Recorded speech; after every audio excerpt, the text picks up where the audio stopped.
Ils deviennent homosexuels, quand les garçons ont des testicules qui ne descendent plus, quand les hommes perdent la moitié de leurs spermatozoïdes en une génération, quand leur taux de testostérone baisse significativement. Et je pourrais continuer encore, vous citer encore beaucoup d'exemples. C'est ça la réalité? C'est ce qui a été observé et tout ce qui est écrit dans le livre est écrit à partir d'études scientifiques. Vous dites quand les calvities précoces deviennent légion, quand les petites filles ont des pubertés précoces, quand les jeunes filles ont des règles plus douloureuses, quand il y a une multiplication des cancers du sein. Tout ça vient d'une cause commune? Les perturbateurs chimiques, qu'on appelle perturbateurs endocriniens, quand ils s'attaquent aux hormones à l'intérieur des organismes.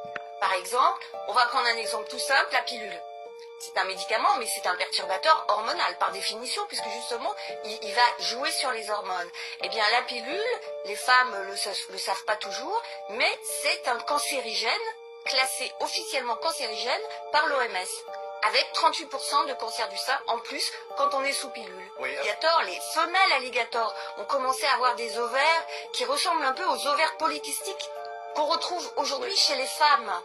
Et on a ensuite constaté chez les hommes que, par exemple, le taux de spermatozoïdes avait diminué et on a même dosé. Oui, vous montrez voilà votre tableau, voilà, on voit, alors voilà, montrez-le plus haut, voilà, exactement. Voilà. Donc 70% de moins de concentration de spermatozoïdes en 3 générations. Oui, donc cancer du sein, de la prostate qui explose, des couples qui ont du mal à procréer, les obèses qui se multiplient, dites-vous, le nombre de diabétiques, l'autisme qui se développe, tout ça est lié. Alors concrètement, Corinne Lalo, qu'est-ce qui amène cette véritable catastrophe sanitaire? Quels sont les produits qui sont en cause?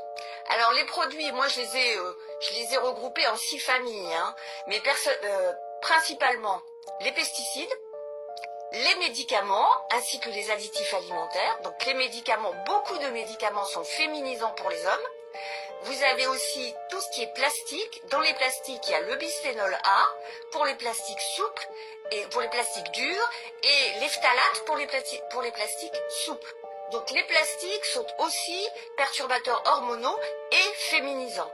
Oui. Vous avez les perfluorés, donc au fluor, c'est ce qu'on met par exemple dans les poêles, dans les cuisines, c'est ce qui est anti-adhésif.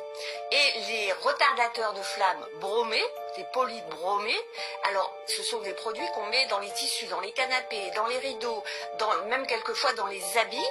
Et puis vous avez aussi les parabènes qu'on utilise comme conservateurs dans les cosmétiques.